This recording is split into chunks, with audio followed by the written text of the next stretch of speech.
सभ्य सामाजिक गण, अब हम अवस्था की दृष्टि से एक एक दही के भेद पर विचार करते हैं। तो पहला क्या बताया था? आदौ मंदम। दही की जो अवस्थाएं हैं, खट्टा डाल दिया, उसके बाद जो पहली अवस्था आएगी उसकी, वो मंद दही कहलाता है। यानी विशेषकर मैंने बताया ना, सर्दी आएगी और यदि खट्टा भी डाल दिया, पूरा दूध गर्म भी किया था और जमा दिया, और सर्दी में क्या होगा, वो जो दूध था वो जल्दी ठंडा हो जाएगा, बाहर जल्दी ठंडा हो जाएगा। तो क्या होगा बोलो? वो जो जीवाणु खट्टा डाला था, जीवाणु जो थे, उनको एक तापमान चाहिए दूध को दही में परिवर्तित करने के लिए, और वो सर्दी के कारण कम हो गए। तो वो बहुत धीरे प्रक्रिया होगी। जैसे सर्दी में दूध बहुत देर से खट्टा होता है, क्योंकि प्रक्रिया बहुत धीरे होती है। जैसे फ्रिज में रख दो गर्मी में तो धीरे धीरे ही खराब होता है ना, और बाहर रख दोगे तो बहुत जल्दी खराब हो जाता है। तो बात इतनी सी। तो शीतकाल में, जैसे उदाहरण के रूप में बताया, दही आपने जमा दिया और वो देखा, खाने के समय देखा तो जमा हुआ है। कैसा है? मंदम दुग्धवत, दूध की तरह होता है। और कैसा होता है? अव्यक्त रसम, उसमें कोई रस प्रकट नहीं होता, जैसा था वैसा ही है, दूध जैसा ही है, यानी नया रस प्रकट नहीं हुआ। किंचित घनम भवेत, कुछ गाढ़ा तो हो जाता है। जब बर्तन को हिलाओगे ना तो दूध की तरह बहके नहीं जाएगा, दूध से गाढ़ा हो जाएगा, रस उसमें कोई भी नया नहीं हुआ। ऐसा है, दूध जैसा स्वाद आएगा, वो मंद कहलाता है। मैंने बताया ना, दही के जमने के लिए मैं सामान्यतः लोगों को बताता हूँ,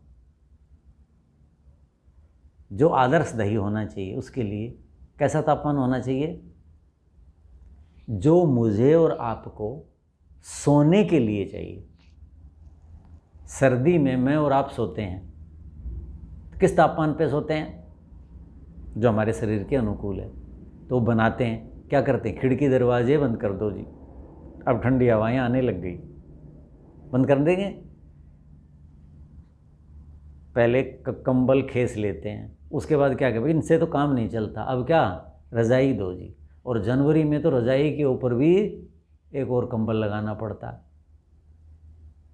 और कई बार तो इतनी ठंड होती है कि अंदर उष्णता, चाहे हीटर है, अंगीठी है, कुछ भी ऐसा करते हैं कि नहीं करते हैं लोग? क्यों? क्योंकि जो तापमान इतना नीचे हो गया वो हमारे सोने के लिए अनुकूल नहीं, हमें निद्रा नहीं आती। और वही हमारा शरीर है। अप्रैल के बाद क्या करते हैं हम? मार्च से ही खिड़की खोल दो भाई। अप्रैल में कहेंगे बिल्कुल खोल दो, बाहर चारपाई डाल दो, वहाँ सो जाएंगे, अंदर तो गर्मी लगती है। अंदर सो रहे हैं तो कूलर लगाओ भाई। बोलो, सो पाते हैं अंदर? कमरे को बंद करके सो सकते हैं? कमरे को बंद करके सोओगे, एसी लगाना पड़ता है। एसी क्या करता है? वो जो अधिक तापमान हो गया था उसको क्या किया उसने? न्यून कर दिया। कहाँ तक ले आए? जो हमें सोने के लिए चाहिए। समझ गए? यही दही की स्थिति है।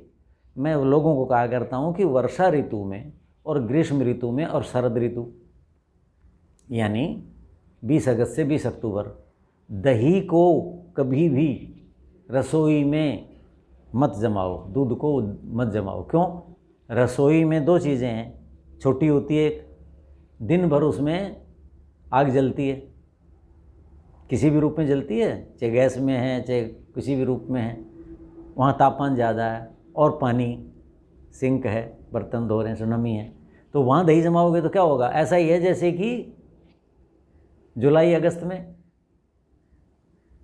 आधा जून जब नमी आ जाती है, उसमें हम सो सकते हैं क्या? उमस होती है ना, तो ऐसी उमस हो जाती है वहाँ।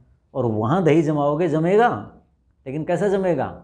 बहुत खट्टा हो जाएगा। कई बार इतना खट्टा हो जाएगा कि उसमें उल्वण हो जाएगा, उसमें जरा सा हिलाओ यूँ करोगे झाग से आने लग जाते हैं।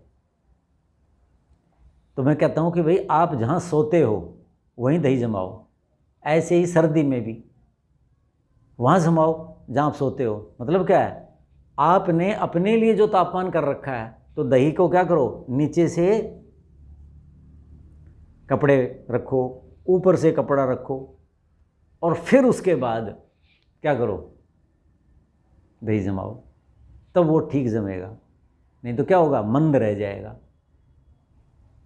नहीं तो मंद रह जाएगा। क्या होता है, मैंने कई बार क्या देखा है कि आपने दही जमाया, बहुत ज़्यादा में डाल दोगे तो जीवाणु काम नहीं करते। बहुत ज़्यादा तापमान, उबलते हुए में, मतलब काफ़ी गर्म उबलता हुआ डाला, वो जमेगा नहीं, क्योंकि उसके जीवाणु, इसका मतलब हानि होगी उनकी। तो आप थोड़ा ठंडा करके जमाते हो, और वो कपड़े इतने ठंडे होते हैं, बाहर की शीतलता इतनी होती है कि वो उसको बहुत जल्दी ठंडा कर देते हैं, कपड़े ढक भी दिए तो अलग अलग विधियां हैं। कहने का मतलब है कि जितने समय तक जीवाणुओं को वो तापमान चाहिए, उतने समय तक वो तापमान होना चाहिए, न अधिक उष्णता और न अधिक शीतलता। तो अधिक शीतलता होगी, ठंडा दूध होगा, तो दही मंद बनेगा। क्या बनेगा, मंद बनेगा, मंद दही बनेगा। कैसा होगा, घना तो हो जाएगा, जमा हुआ लगेगा, लेकिन दूध जैसा स्वाद लगेगा आपको। रस उसमें दही वाला नहीं होगा, अव्यक्त रसम का। अच्छा, कई लोग उसको खाते हैं, फिर क्या कहेगा, अरे तो दही जैसा है, फिर तो अच्छी बात है, दही भी बन गया और दूध जैसा स्वाद आ रहा है, खा लें। और खा लेते हैं, और अच्छा लगता है, पी सा लेते हैं, क्योंकि ज़्यादा गाढ़ा नहीं होता। ये दही सबसे अधिक हानिकारक, सबसे अधिक हानिकारक। ये देखो, शिष्ट विणमूत्रम दोषत्रय विदाहकृत। सबसे पहला कार्य है, रक्त को दूषित करेगा। और दूषित रक्त क्या होता है, त्वचा के रक्त के विकार करेगा, फिर त्वचा के विकार करेगा, खुजलियाँ आएंगी, चितकबरे हो जाएंगे, दाग, फिर कुष्ठ में बदल जाता। इतना हानिकारक। कौन सा, मंद दही, जो पूरा जमा नहीं है, दूध जैसी स्वाद आ रहा है, दही का रस व्यक्त नहीं हुआ, और कहने को अच्छा लग रहा है, जमा तो कुछ क्या फ़र्क पड़ता है, दही भी तो खा रहे थे, तो ना दूध भी तो ले रहे थे, तो अच्छा खा लेते। उससे बचना चाहिए, मत खाओ। खाने से जितने पैसे उसके खर्च हुए कि अरे बेकार जाएगा, वो जो पैसे हुए कई गुना नुकसान कर देगा शरीर का। इसलिए उससे बचे। क्या कहा, शिष्ट विणमूत्रम। एक लाभ ये है कि जिसको मलमूत्र की प्रवृत्ति नहीं होती, समय पर नहीं आ रहे, शुद्धि नहीं हो रही, उनकी में सहायता करेगा ये। लेकिन जिनके शरीर में सब कुछ ठीक है, समय पर विसर्जन हो रहा है मलमूत्र का, सब कुछ ठीक है, उनमें विकार आ जाएगा। गैर समय पर भी आपको शौचालय जाना होगा, क्योंकि अंदर का जो संस्थान है, जिसे आप सिस्टम कहते हो, उसको विकार कर देगा, उसमें प्रवृत्ति ज़्यादा बढ़ाएगा। क्यों, कच्चा था ना।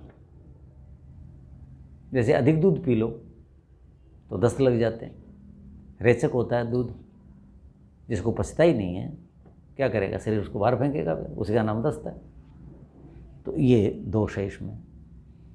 दोष त्रय, तीनों दोषों को बिगाड़ देगा। वात पित्त कफ जब सम अवस्था में हैं तो ये शरीर को धारण करते हैं, इनको धातु कहलाते हैं, धातु कहते हैं इनको। और जब ये विषम अवस्था में होंगे, कम या ज़्यादा होंगे, तो ये दोष कहलाते हैं, वात पित्त और कफ दोष कहलाते हैं। इन तीनों दोषों को करता है। बताओ, यानी कई चीज़ें तो ऐसी होती है ना कि ये कफ बढ़ाती है चीज़, ये मत लो, कफ को कुपित करती है, ये चीज़ मत लो, ये पित्त को कुपित करती है, ये चीज़ मत लो, ये वायु को कुपित करती है। एक एक चीज़ हुई ना। यहाँ तो कहा ये तीनों दोषों को कुपित करता है। तीनों दोष कुपित हो गए, क्या बनेगी स्थिति शरीर की, व्यक्ति की, बताओ। एक दोष से ही बुरा हाल हो जाता है। दाहकृत, और दाह पैदा करेगा। दाह का मतलब क्या है, समझ लो, शरीर के अंदर अतिरिक्त ऊर्जा तो नहीं, अतिरिक्त गर्मी, ऊष्मा, वही तो दाह पैदा करेगी। तरह तरह जलन होगी, तलुओं में जलन हो रही है, कहीं कनपट्टी में जलन हो रही है, कभी यहाँ हो रही है, यहाँ जलन हो रही है, कुछ अलग, तो ये पैदा करता है। तो ये मंद दही कहलाता है पहला। ये बिल्कुल लेना नहीं चाहिए, इससे बचें, ऐसा मेरा निष्कर्ष है। अब दूसरा जो दही है उसके बारे में अगले व्याख्यान में चिंतन करेंगे। ओम शांति शांति।